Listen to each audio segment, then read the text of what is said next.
This is the Walking Podcast. So, today, you might be wondering, where's Boar? Well, Boar is on vacation right now, and I just felt like I needed to get an episode out there. And what a better place to start is r/no sleep. If you don't know what r/no sleep is, it is a place where people post stories. Most of them are fiction. And they post stories, like scary stories, stuff like that. And I reached out to a person named, nekkoduck. I reached out to somebody named nekkoduck that made a story on r/no sleep. This story is called Hell's Survival Manual. Everything you need to know to survive the 9 circles. And I was just scrolling through r/no sleep and I saw that and I was like, wow, that is one damn cool title. And I read some of it. I haven't read all of it, and I will be reading it to you guys. And it will probably be kind of cringy. I haven't tried anything like that. Not the story. The story is great. I will probably be kind of cringy while reading. But yeah, and I might turn this into a series where, like, if Boar can't come and read with me, or we can't research a topic, I will make a video by myself. And I'm planning to do all of these parts, maybe not in this episode, maybe in 1 or 2 episodes, but I'm probably going to there's 6 parts, so I'm going to try to get maybe 3 done. And the first part was posted about 2 months ago, and yeah, so I think it's a matter of time before we get into it.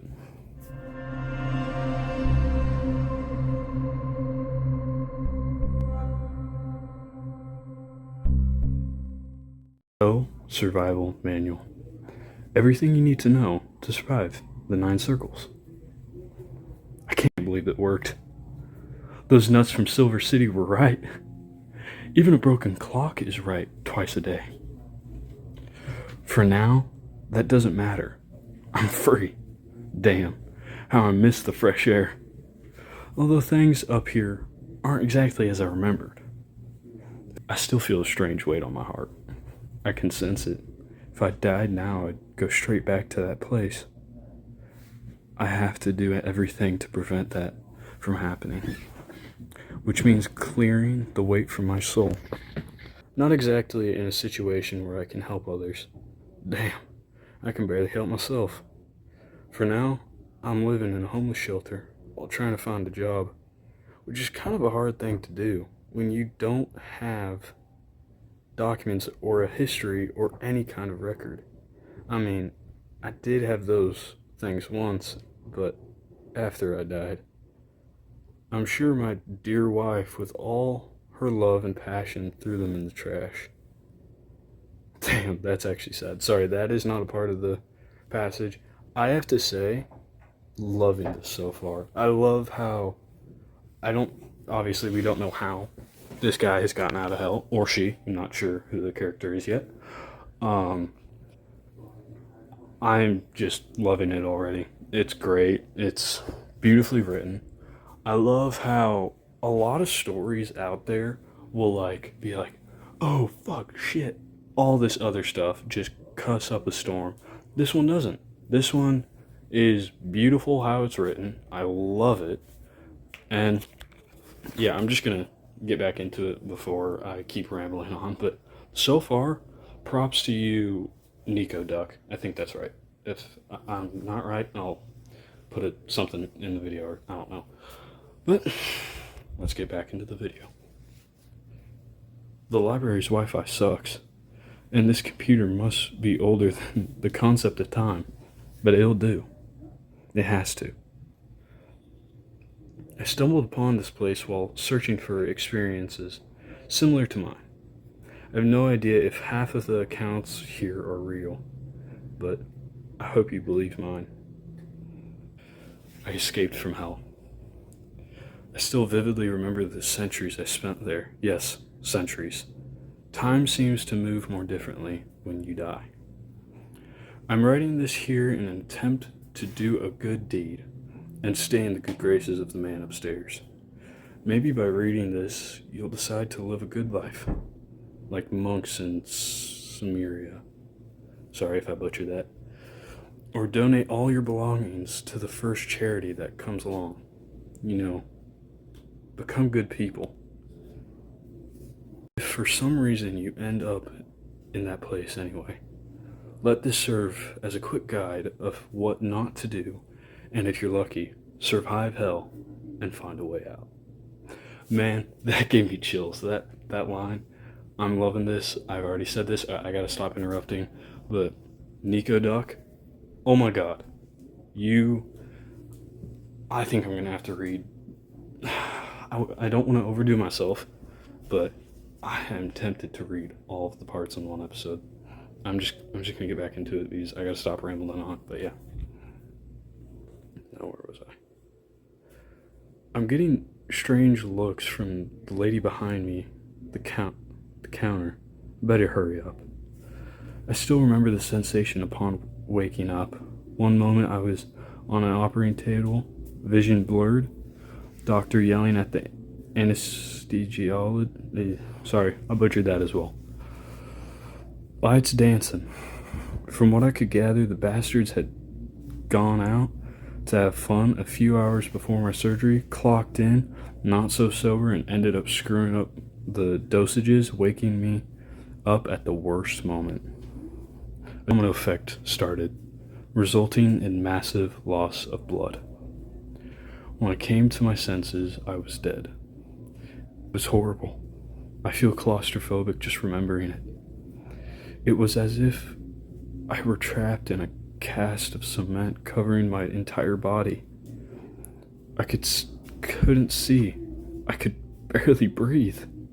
The tremendous weight on my heart emerged, as if an anvil had been placed on my chest. I felt an immense dizziness and an overwhelming sense of fear and shame. I wanted to scream, cry, anything to get me out of that prison. Something heard my prayers. I was ripped out of my body. The monument of flesh and bones was no longer necessary for me. I stayed, still coming to my senses, watching the doctors desperately try to save me, but it was futile. I felt watched, as if something was evaluating me from all sides. A primal fear rose up my throat as I collapsed into tears. Remembering it now, I think I finally understood. My soul knew exactly what was happening, and it could feel where I was going. I begged, screamed on my knees for one more chance, but how many billions before me had done the same? What reason did they have to listen to me? I felt like I was falling. I saw myself passing through the floor as I struggled to rise. I fell lower, then the deepest pit, lower than the earth, lower than the earthly plane. My hands tremble just remembering. I fell like a shooting star through a dark sky. A foul air filled my lungs as my eyes adjusted to the sight below me. Up here, we have many names for it. Hell, abyss, limbo.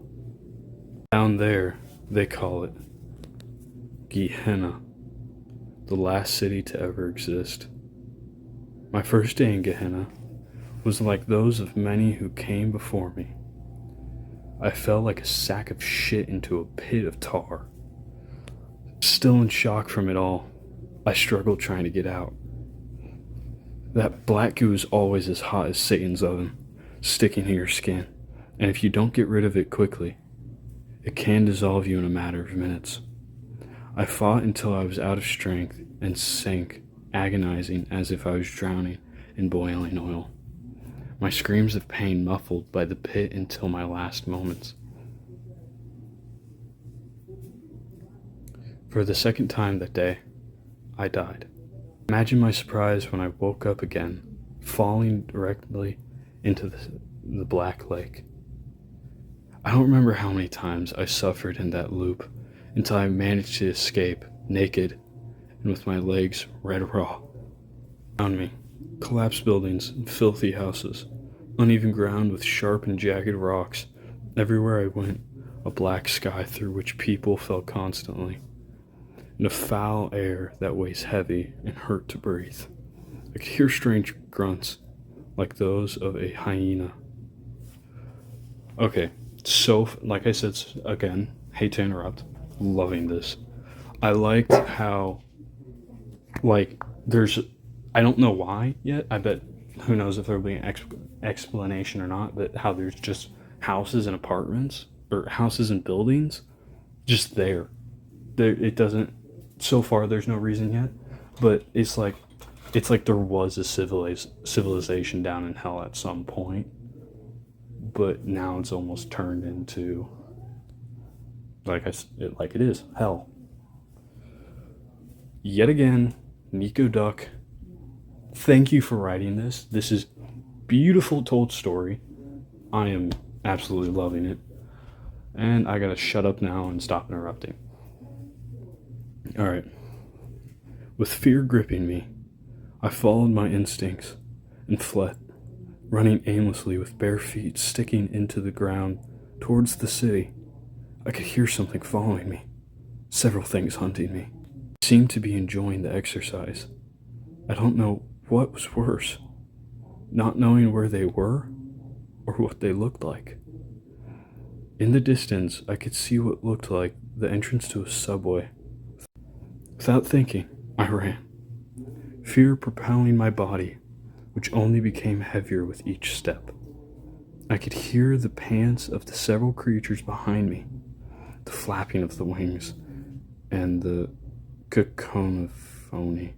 God, I am so sorry for I even butchered that. I am so sorry for butchering half these words. I barely speak English. And, well, this isn't English, but, oh, God. Okay, whatever. But, yeah, sorry for butchering this, nekkoduck. I'm just terrible at reading. And also, another reason, guys, if this is very bad, and please tell me, because I have dyslexia, and whatever. Get back into the video. Guttural laughter, preventing me from looking back. The exhaustion was overwhelming, the pain indescribable. I stayed focused only on the subway.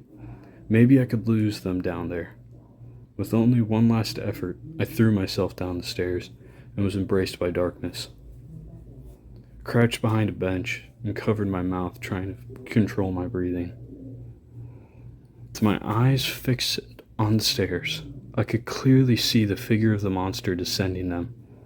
At first glance, its appearance reminded me of a skinless lion, but it was much larger than the king of the jungle. Its two pairs of eyes resembled those of a reptile, jaw opened wide, displaying two rows of uneven, sharp teeth. Wings like those of a raven. Its forelegs proudly displayed huge claws still stained with blood from its last hunt, and its tail was almost as large as its body, coated with carapace and ending in a sharp point reminiscing of a scorpion's stinger. God, okay, last time, unless there's something super important that I want to think about, loved this description. It reminded me of, I can't remember what those creatures are called in Roman mythology, or whatever. I could be butchering that as well. It reminded me of that, but I like how you took your own spin on it and made it huge and skinless. It paints just a beautiful image in my head. Like, not beautiful, obviously, but it paints, what's so perfect about it is I feel like I am looking at this thing right now. It is awesome. But I'm sorry, I will get back. I was too scared and tried to do anything other than be quiet and wait, hoping it would miss me. Too tired to realize that with its physique, catching a wounded prey shouldn't be difficult. Too tired to notice the dozens of them lurking in the darkness. Too tired to realize that I had been led to its lair. As I masqueraded by the pack, I realized they were doing everything possible to keep me alive until the last moment. Cruelty was ingrained by their nature. As I fell once again through the pitch pit, I finally realized that every piece, every being in this place was made solely to agonize and torture, to cause pain and lamentation. As I died for the third time in the same day, I came to understand the true nature of hell. Eventually, I managed to escape from the pit and the pack of hunters, fleeing far from the city, away from the buildings, and collapsed at the entrance of a cave. Guess this is a good stopping point. It's almost time for my job interview. A former convict chef gave me a chance to work at his burger joint. It's not the best, but I can't afford to be picky right now. Hell holds many dangers if you find yourself there upon death. Go as far away as possible from the tar pits. It's the favorite hunting grounds of the scavengers. Oh my god. What a great setup for a beautiful story. I'm definitely going to read second part in the same exact episode. I know I'm already 21 minutes in. This will definitely be the longest episode me and Boar have ever put out. Obviously, Boar's not in this episode, but it's going to be... He's still incorporated in the channel. It's not like this is something else. This is still Boar and I's project, but I'm loving this. I love this so much. I love the whole aspect that, like, there's buildings everywhere. It almost makes me think of hell, wherever he was. I don't know if it was like a city that he lived in or something like that, but it almost makes me think that it's copy paste of Earth, but evil, obviously, because there's giant creatures running around that likes to hunt people. And I love how perfectly you set this up. I just love all of this, like every single like especially that ending. It's the favorite hunting ground of the scavengers. Goosebumps right away. I have goosebumps right now talking about it. Reading it a second time got even more goosebumps. Oh my god, this is just amazing. You seriously have outdone yourself. I am enjoying this so much, and let's get into the second part.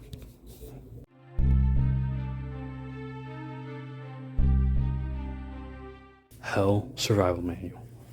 Don't fuck with fallen angels. Part 2. Back in the same dusty corner of the library. I'm starting to think I'm the only one who uses this computer. Better this way. I don't want to rush anything. I've lived decades with my senseless on edge. Without being able to rest, I think I deserve some peace after all. I've been through a lot. Good news! I got the job. Frying burgers is as fun as it sounds, but hey, pays for the room I'm staying in, and leaves me with some change to eat. For now, I have nothing to complain about. My first week at work was easy compared to my first week in hell. Suspense, so I'll cut to the chase. I had no clue what I was doing. If you don't remember where I've left off, or don't know what the fuck I'm talking about, I suggest you start from the first post, which we have read. When I woke up, I was thirsty and famished. I would eat those creatures if they weren't so terrifying. I always liked to feel in control, having backup plans for my backup plans. That's how it was in my company. That's how it was in my life. I've always been this way since school. It was what caught the attention of now ex-wife. She said I had strong leadership traits and that I was destined to lead people, or some crap like that. I don't remember exactly. It's been centuries after all. The point is, for the first time in my life, well, now, afterlife, I was completely lost, naked, distressed, and injured. The full moral package.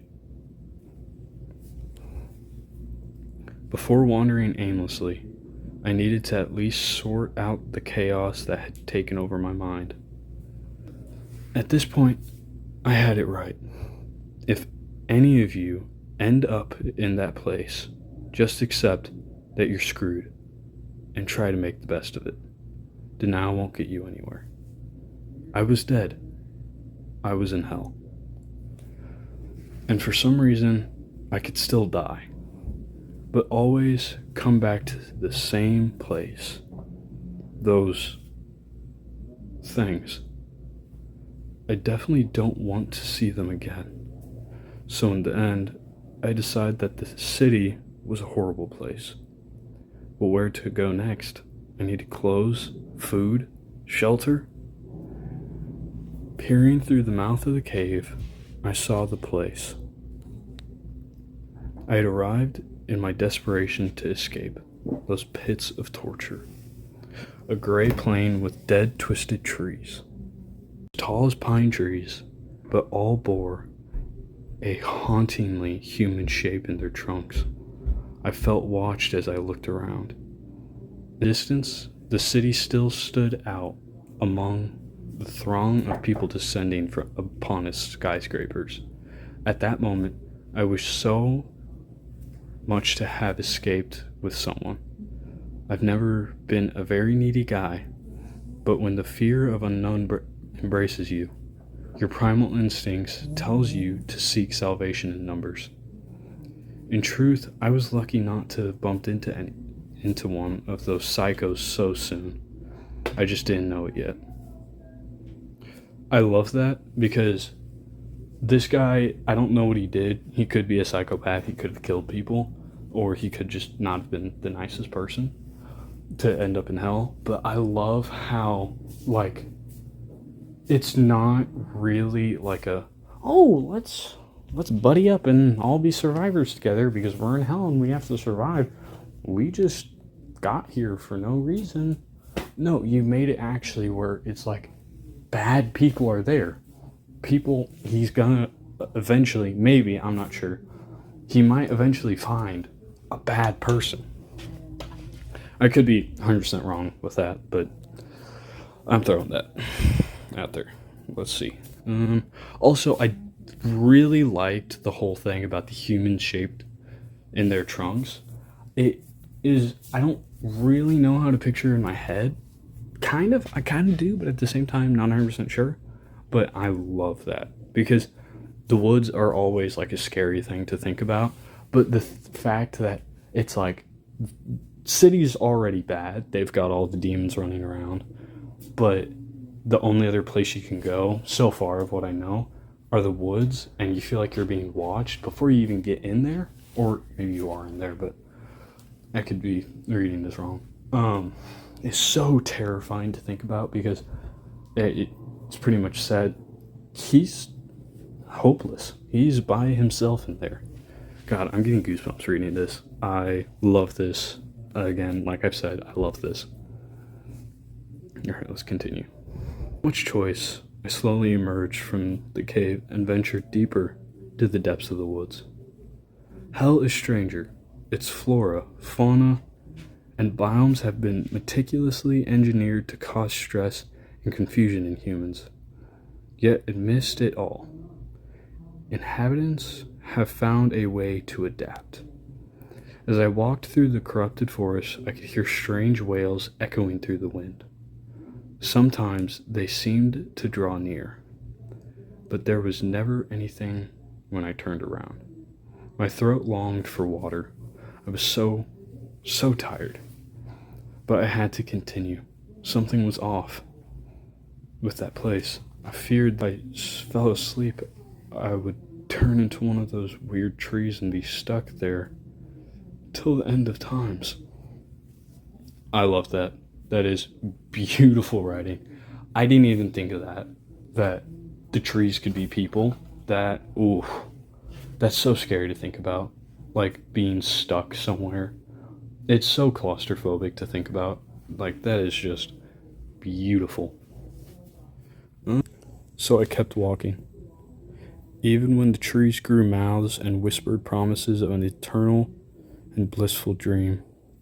Even when their branches became hands so gentle and charitable, only seeking companionship, they were so lonely, seeming to have waited a millennia for me. Even when the earth becomes green and vibrant before my eyes, a small part of me resisted. It knew what it meant to accept all that beautiful lie. Somehow I managed to make it through the forest in one piece. I know, what a lucky bastard. I found myself staring at the edge of a long, bubbling red river, its bank adored with wooden stakes. To this day, I have no idea who made all of that. The river flowed to the horizon where I glimpsed the spire for the first time. Look, Dante Alighieri is nothing but a damned fanfic writer who inserted himself into his work and somehow echoed through history. But he got one thing right in his book. Hell is divided into levels. Okay, I think that's mentioning Dante's Inferno. I have not. So far it seems like the book, but I haven't read it. I've thought about watching videos on it, just haven't really gotten to it. But yeah, I'll continue. The spire is a colossal marble column that traverses the circles of hell. The only way to ascend or descend, its silhouette is unmistakable, with proportions resembling spikes jutting out from the sides, each with hundreds of feet in length, making it imposing no matter from which angle you see it. I had no idea at the time, but I was wandering through the welcome hall of the abyss, the second circle of hell. Lust. My first instinct was to pull out one of the stakes from the ground and use it for my protection. I clung to that with all my insanity and felt lighter seeing that I had means of defense. I continued walking along the bank in search of something. Anything that could help me survive. From time to time, I would see a shadow of something large passing through the clouds, and I would throw myself into the ground, trying to blend into the dead grass and not be seen. The hunger was unbearable. I felt weak, an easy prey I needed to eat. Nothing ever comes easy in hell. I was about to learn this the hard way.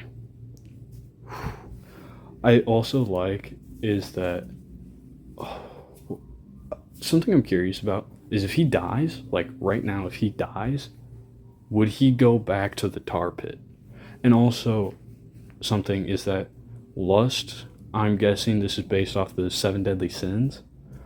So I'm wondering if what was this first level? Because you're drowning in hot tar. Maybe it could be referencing gluttony. I'm not sure. I could be wrong, but very interesting. I am absolutely loving this story. After hours of walking, I was greeted with something different in the dead landscape. A solitary bridge that allowed crossing the boiling river. Alongside it, a new sound came to my ears, the cry of a wounded beast. I tightened my grip on the spear and approached the structure. The bridge was quite rustic, a bit unstable, but it did its job well. Pieces of wood connected by ropes, made from the hair of some creature, and in its midst, I saw trying to reach the other side with a leg broken and staining the loose planks with a grayish blood, kind of gazelle. Her fur was white, She had 2 pairs of horns and eyes. She seemed at times to have difficulty breathing, grunting in pain as she moved forward. Desperation makes you do stupid things. Thinking, I threw myself against the peculiar gazelle, driving my stake into her back and piercing her chest. She screamed in pain. I fell onto the bridge with a wet sound. I remember smiling, thinking I could easily adapt to this place. After all, it was just a matter of being smart. I didn't know at the time that it wasn't just humans that hunted using bait. Ooh, that's great. That is beautiful writing. That's kind of freaky though. That's freaky but awesome. In the book of Enoch in the Bible, it is mentioned that angels fall from the celestial post to the present day. You might even think that being angels, they would be the reminiscence of goodness in such of a cruel place. But remember that just like most of those in Gehenna, they fell for a reason. I was so busy trying to carry the gazelle's body to the other side of the river that I didn't even notice the shadows in the sky had returned, and it was coming towards me. The first thing I felt was its twisted beak tearing off a piece of my right shoulder, missing my head by inches. Screaming in pain, I turned to face my attacker. My heart nearly stopped. It was beautiful. Terrifyingly beautiful. A level of symmetry that shouldn't exist in this world. The main body resembled that of a white horse covered in hundreds of consistently moving eyes. Where its eyes would normally be, a golden ring sat encircling its head and reflecting my horrified expression. On each of its legs, a small pair of black wings beat consistently, while its entire body emitted an intense glow that seemed to hold my eyes captive. But I felt it was not just that. Its body expanded through lanes I couldn't see. Invisible hands massaged my head, trying to force their way into my mind. I stood there, incredulous, trying to process, to rationalize the divine beast hovering in front of me. Ready for the next onslaught. With a piercing roar, the angel snapped me out of the panic mode, and I rushed to pull out my spear. But the tough carcass of the animal refused to surrender my weapon. Once again, I ran for my life. The other side of the river harbored a set of steep hills with slippery rocks emitting a faint smell of ammonia. The unknown had proven deadly, but between it and the wrathful angel, I decided to test my chances. Looking back, I couldn't see him anymore, but in my mind, I could feel an intruder. Analyzing my thoughts, knowing the core of my being, predicting my movements, I felt a sharp pressure in my head. I couldn't escape. A beat of desperation and fear took over my body, and I just climbed. Among the rocks and dozens of hills, it was hard to find me, but he could feel me. I knew that. I could also feel him in my mind. I felt his fury, his anger.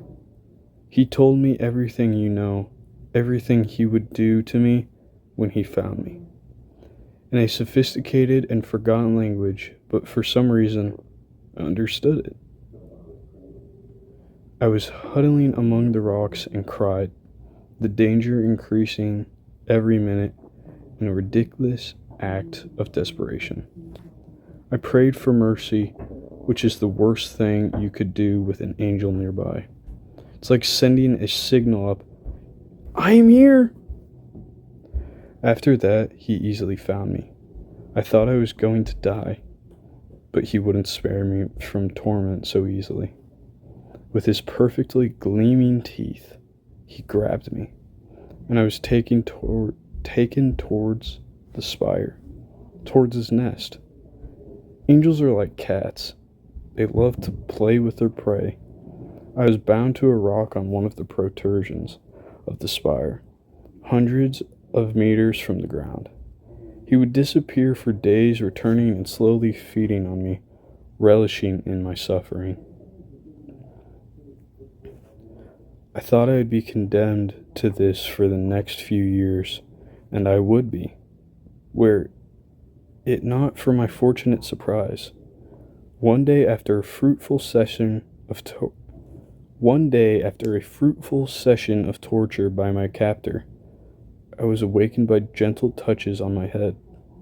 Before me, covered in dirty rags, boots made from the skin of animals previously unknown to me, and a strange metallic mask stood the first sinner I had seen in hell. The library is closing, and this chair is killing my back, so I guess this is where I'll stop for today. Remember, hell is a deceitful place. Never let yourself believe in false promises of salvation. That is great story. I'm loving this. I'm probably going to end it on part 2. I hope everybody loved this because I'm hooked. I might have to read it before recording it because I can't wait. I can't wait to read it when I record. Even though I probably will wait, I don't want to. But remembering this last line, again, beautiful wrap up. Remember, hell is a deceitful place. Never let yourself believe in false promises of salvation. So what that means is this person, they could not be a good person. They could be a terrible human being because they said, don't let yourself fall into false pretenses. That's exactly what it says. Wait, no, that's not what it says. I'm stupid. False pretenses, because sure, this person's saving you, but who knows if they need food and it sounds messed up. What if they eat you? What if they eat this person? And it is just beautiful how this was wrote. I think we're gonna have to read more stories from nekkoduck if she has any more. Beautiful story. I am loving this so much. Thank you for letting me read this today. I am honored to be able to read this, and it's just beautiful. Sorry for the cut there. Something came up, and I'm going to have to stop talking now. I'm going to have to end the video now. And everybody, just remember to keep on walking.